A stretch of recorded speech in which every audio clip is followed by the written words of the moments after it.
The introduction of the standard Plus and Prime classification for BTO flats in the second half of 2024 completely changed the game for aspiring homeowners. Among these, the 10-year MOP for Plus and Prime flats has gained a lot of attention. And with the government's past statement that by 2030, 8 in 10 households will live within a 10-minute walk of a train station, many people are now wondering whether that implies that the majority of the new HDB BTO flats will either be a Plus or a Prime project. So, is the longer wait worth the potential benefits? Let's talk about the pros and cons. And I will also cover what are the special conditions where you can get approval to sell your flat before the 10-year MOP ended. Let's start with the downside of purchasing a Plus or a Prime flat. The first downside that many people haven't realized yet is that it will impact their ability to upgrade to a condo in the future. This is because you'll have a shorter loan tenure next time, while at the same time, you also can't rent out the whole flat even after MOP.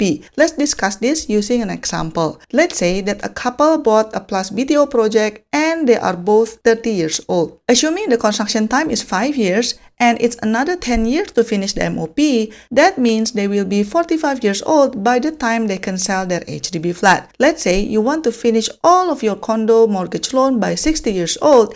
That means that the loan tenure for your next property will be 15 years. But the shorter tenure year will also mean higher monthly installments. And remember that you won't be able to rent out the whole HDB flat even after MOP for Plus and Prime flats. Although on paper, the Singapore government is increasing the retirement age to 65 and the employment age to 70 by 2030, it's going to be difficult to maintain the same level of income as you grow older. If we look at the median gross monthly income statistics, we can see that for most people, their income level is at its peak at 40 to 44 years old. However, it gradually goes down afterward. The decline is even more extreme after 55 years old. According to another statistics, older workers aged 50 and above form the higher share of retrenchments regardless of their occupation. This was followed by those in their 40s. If you combine both numbers, that means a whopping 69% share of retrenchment. It will be very scary if you get retrenched and stuck with a high mortgage loan that you can't pay while at the same time struggling to find a new job. I'm not saying that it's impossible to upgrade to a condo, but you just have to be more careful with your financial calculations before making the jump. The next downside is subsidies recovery, aka clawback. If you are buying a Plus or a Prime flat, don't forget that the government will claw back some of the subsidies that they gave you when you resell the flat. Obviously, this will eat into your profit, but you just need to calculate it carefully with your seller's agent to make sure that you can still earn a decent amount of profit that you deem appropriate. Personally, if I have the financial means to choose between Plus or Prime project, I would go for the Prime project. The restrictions are almost similar, but historically, HDB projects in central areas sell at a much higher price.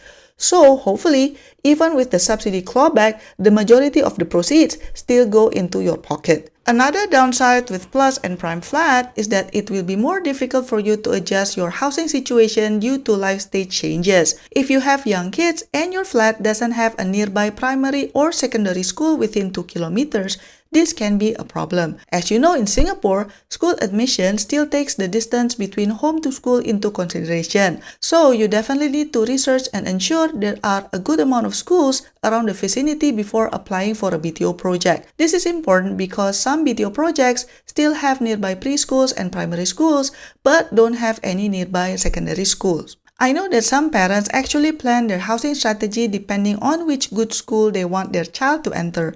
But with a 10-year MOP, that will be tough. Another risk is, what if you have more occupants in the house than expected? Let's say your parents or any extended family need to stay with you long-term due to unforeseen circumstances, or you have an oops baby and end up with more kids than planned, for example.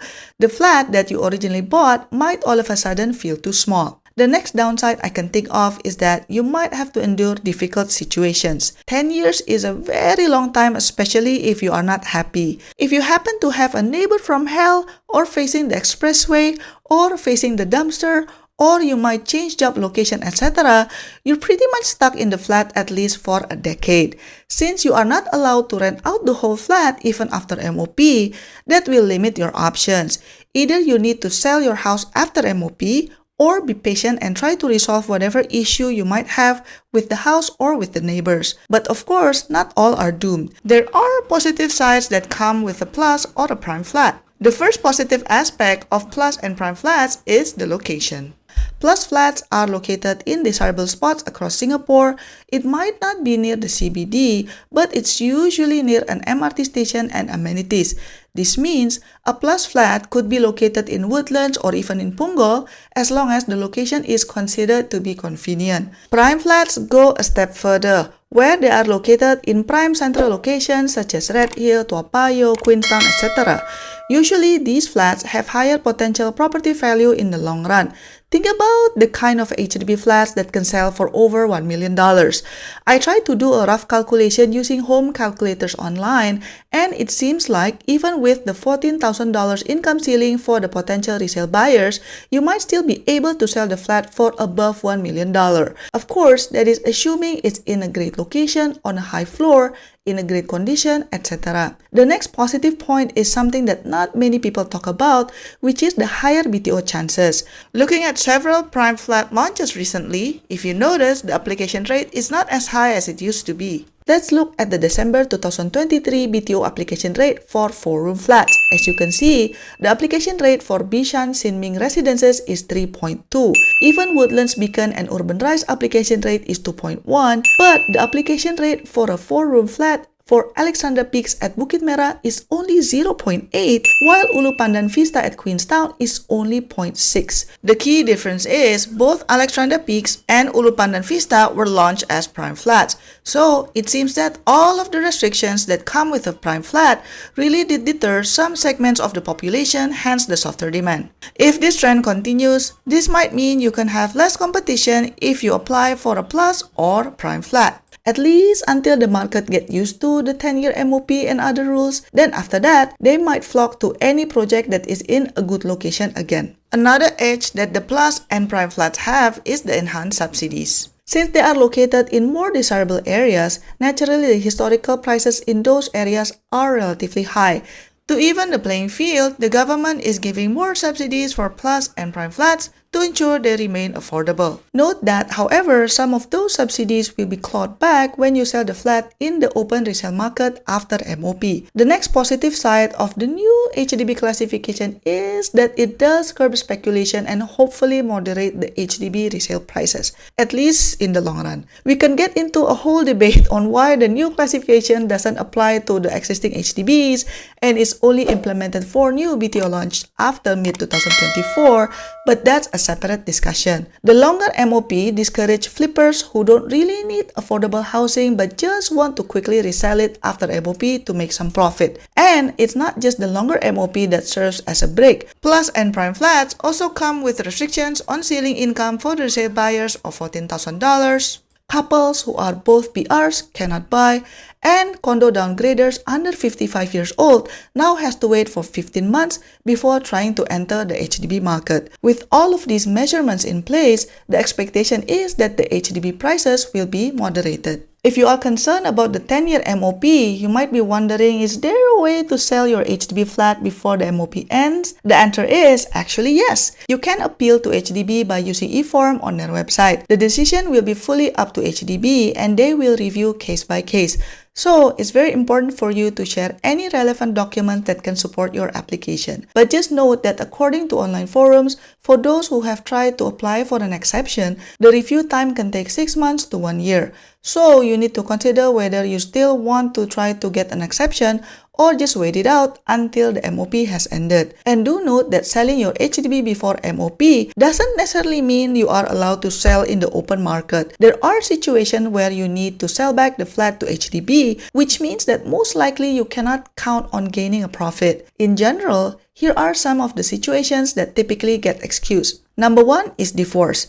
This tends to form the majority of the reasons for needing to sell the flat before the MOP. Both you and your spouse will be allowed to sell the house and then divide the proceeds. Alternatively, one spouse can take over the other spouse's half, assuming they can meet all of the criteria. You can contact HDB using the e-form and share your divorce documents. Number 2 is the inability to pay your home loan. This is typically in cases where the sole breadwinner of the family is unable to earn money due to death or disability. HDB may sometimes allow families to sell their flat prematurely. Number 3 is bankruptcy. If you can prove that you will be bankrupt unless you sell your flat, HDB might allow you to do so. Number 4 is terminal illness.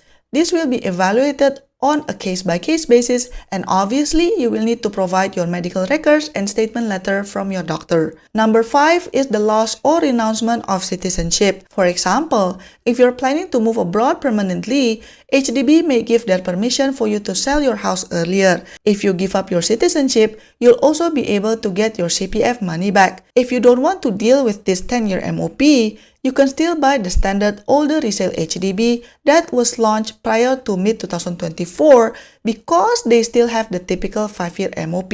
If you want to know how to buy a resale HDB flat without an agent, click the link in the description box below as I have discussed it in previous video. Don't forget to like and subscribe, and I'll see you in my next video. Bye bye!